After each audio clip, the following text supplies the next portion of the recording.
কেমন আছো বন্ধুরা? আমি গৌরব চ্যাটার্জি, আমি একজন সাইকোলজিস্ট।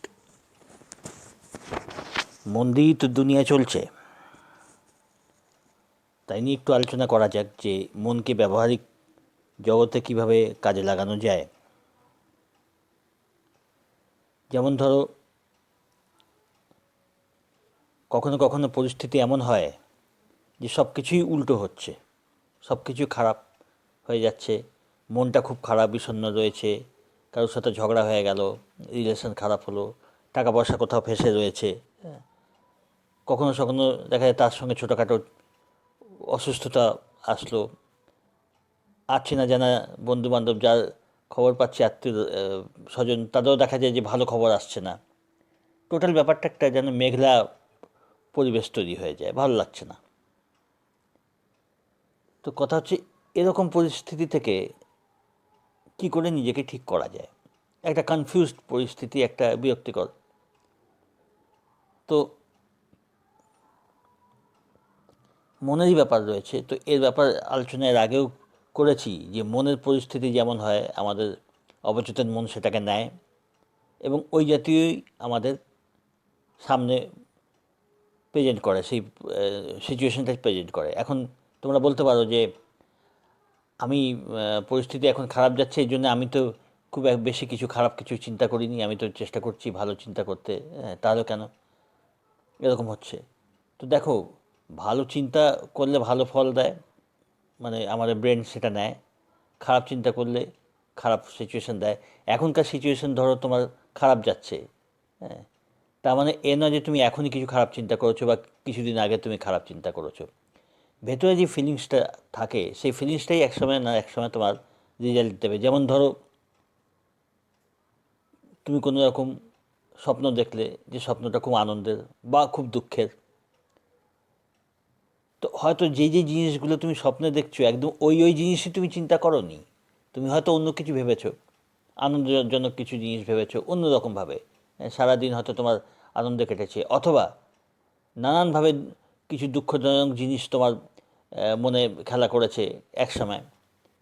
স্বপ্নে যখন তুমি দেখছো, হ্যাঁ, স্বপ্ন কি করছে, তোমার ঘটনাগুলোকে দেখছে না, তোমার ফিলিংসগুলোকে ধরছে, আনন্দের ফিলিংস বা নেগেটিভ দুঃখের ফিলিংস। ওই ফিলিংস, ওই আনন্দ নিয়ে তোমার সংস্কার অনুযায়ী পিকচার তৈরি করছে তোমার সামনে। একদম ওই জিনিস কিন্তু সে দেখাচ্ছে না। হ্যাঁ, কখনো কখন মিল থাকে, যেটা তুমি দেখেছো খানিকটা বিকৃত করে তোমার সামনে দিচ্ছে। অ্যাকচুয়ালি স্বপ্ন কী করে, তোমার মূল যে ভাব, মূল যে ফিলিংস যেটা, সেটাকে নেয়। তারপরে তোমার চিন্তাধারা, তোমার সংস্কার অনুযায়ী একটা গল্প তৈরি করে তোমার সামনে দেয়। তো বাস্তব জগতেও অনেকটা ওরকমই। সে তুমি যে ফিলিংস, তুমি কী কী চিন্তা করছো, হ্যাঁ, হয়তো তুমি যে চিন্তা করছো সেইগুলি তোমার সামনে আসছে না, কিন্তু তোমার চিন্তাধারা যদি আনন্দের থাকে, তো তোমার সামনে আনন্দজনক মানে পরিবেশ তৈরি করবে। এক্স্যাক্ট ওই জিনিস যদি না হয়, ওর সাথে ট্যালি করে ওই ভাবটা যাতে তোমার সামনে আসে, সেরকম পরিস্থিতি তোমার সামনে এনে দেবে। আগে হয়তো তুমি কোনো রকম বিষণ্ণ চিন্তা বা দুঃখজনক চিন্তা কখনো করেছো, এক নাগাড়ে, সব চিন্তা না, যেগুলি খুব গভীরে যায় সেগুলি চট করে আসছে সামনে। খুব গভীরভাবে কোনো দুঃখজনক জিনিস নিয়ে সম্বন্ধে চিন্তা করেছো, অথবা আনন্দদায়ক জিনিস চিন্তা করেছো, তো একদম ওই জিনিসটা না আসলেও ওই জাতীয় পরিস্থিতি তোমার তৈরি করে দেবে, যাতে তুমি ওই ফিলিংসটা আবার তোমার সামনে আসে বাইরের দুনিয়ায়। বোঝা গেল? তো তাহলে কি করতে হবে? ফিলিংসটাই আসল জিনিস। তো ফিলিংসটা তোমাকে ভালোর দিকে রাখতে হবে। অনায়াসে এমনি করা যায় যে, যেমন ধরো তুমি দুঃখজনক বা কষ্টকর পরিস্থিতিতে আছো, ফিলিংসটা বদলাবার চেষ্টা। সব ব্যাপারে তুমি ভালো ফিলিংস রাখো।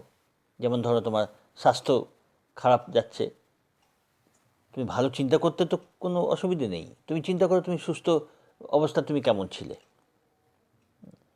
ওই ফিলিংসে থাকো। তোমার শরীর খারাপ, তুমি চিন্তা করো সব ঠিক হয়ে যাচ্ছে। হ্যাঁ, সুস্থ যেমন, সুস্থ অবস্থা তুমি যেমন আরামে ছিলে, সুন্দর হেঁটে চলে বেড়াচ্ছিলে, তুমি মনটা ওই দিকে রাখো, সুস্থ অবস্থা তুমি যেমন ছিলে সেরকম। আচ্ছা, টাকা পয়সার ব্যাপারও, ফাইন্যান্সিয়াল যেমন কোন ব্যাপারে জট পাকিয়ে রয়েছে, টাকা পয়সা ফেঁসে রয়েছে, তুমি ভাবতে থাকো, ভাবতে তো কোনো পয়সা লাগে না, কষ্টও হয় না, ভালোটা ভাবতে ক্ষতি কী? ভাবো যে হ্যাঁ, তোমার টাকা পয়সার ব্যাপারটা স্মুথলি গেছে, তুমি কোথাও টাকা পাওনা ছিল, তুমি পেয়ে গেছো, যে টাকা আটকে রেখেছিল সে তোমাকে দিয়ে গেছে। কল্পনা করো, কল্পনা করতে বা ভাবতে বা ওরকম ফিলিংস, মেন হলো ফিলিংস, ওই ফিলিংস আনাবার চেষ্টা করো। এরকম প্রত্যেক ব্যাপারে, ব্যবসার ক্ষেত্রে, চাকরির স্থল যেখানে, সেখানকার পরিবেশ যদি ঠিক না থাকে, চিন্তা করো ওটা যেমন তুমি চাও, ঠিক তুমি যেমন চাও ওরকম তুমি একটা মুভি তৈরি করে দেখতে থাকো। মানুষ কল্পনা করে তো, করে, কল্পনায় কত কিছু সে দেখতে পারে, তো তাই করো। এতে কোনো কষ্ট নেই, এতে কোনো রকম পরিশ্রমের ব্যাপার নেই, ভালো ভাবতে তো ভালোই লাগে। তো জাস্ট ফিলিংসটা ভেতরে চেঞ্জ করতে থাকো, প্রত্যেকটা ব্যাপারে প্র্যাকটিস করো যে প্রত্যেক ব্যাপারেই যাতে পজিটিভ ফিলিংস আনা যায়। পজিটিভ ফিলিংস তোমার ক্যারিয়ার, তোমার হয়েছে, তোমার চাকরির ব্যাপারে হলো, তোমার টোটাল ক্যারিয়ার নিয়ে বা ব্যবসা নিয়ে, আর অন্যান্য যা কিছু যেখানে তুমি ভালোটা চাও সেটা, টাকা পয়সার ব্যাপার হলো, স্বাস্থ্যের ব্যাপার হলো, সব নিয়ে যে ভালো কল্পনা করা, কল্পনাই করছো তুমি, কিন্তু তাতে দেখো যে সেটা যেন সলভ হয়ে গেছে। সলভ হয়ে গেলে যে আনন্দটা তুমি ফিল করো, যে অনুভব করো, যে আনন্দটা, যে তোমার ফিলিংসে যেই আনন্দটা আসে, সেই আনন্দটা তুমি ফিল করার চেষ্টা করো। পরিস্থিতিটা ভালো হলে, সামগ্রিক পরিস্থিতি ভালো হলে যেমন তুমি ফিল করবে, যেমন তুমি অনুভব করবে, সেরকম তুমি অনুভব করো যে পরিস্থিতি তুমি যেমন চাইছো তেমনি হয়ে রয়েছে। যেটা সামনে হচ্ছে সেটা দেখো না, মানে ওটা তো দেখতেই হচ্ছে, ফেস করতেই হচ্ছে, কিন্তু ভেতরে ভাব বা ভেতরে ফিলিংসটা রাখবে, সব কিছু ভালো হয়ে যাওয়া, মঙ্গলজনক, শুভ ফিলিংস, এইটা ভেতরে মনে রাখতে হবে। এটা আস্তে আস্তে করতে করতে কখনো কখনো কয়েকদিনে ফল পাওয়া যায়, কখনো কখনো হপ্তাহ 10 দিন, হ্যাঁ, অন্তত 2-3 হপ্তাহ প্র্যাকটিস করলে তুমি রেজাল্ট বুঝতে পারবে। জাস্ট ফিলিংসটা ভেতরকে পরিবর্তন করার চেষ্টা, হ্যাঁ, ভেতরে সব কিছু ভালো দেখবার চেষ্টা, সব জায়গায় জোর করে হলেও অনেক সময় সব জিনিস যেটা তুমি দেখছো যে জিনিসটা নেগেটিভ, তুমি কল্পনার জগতে দেখবে যে সেই জিনিসটা তোমার ফেভারে এসে গেছে। এটার চেষ্টা করা, তো এই চেষ্টা করতে যা একটু সময় লাগে, তো কয়েক সপ্তাহের মধ্যে আস্তে আস্তে জিনিসগুলো পরিবর্তন হতে আরম্ভ করে দেয়। তোমার প্র্যাকটিস করে দেখো, কোনো কিছু জিজ্ঞেস হলে, করবার দরকার হলে আমাকে জানিও। সঙ্গে থেকো, ভালো থেকো।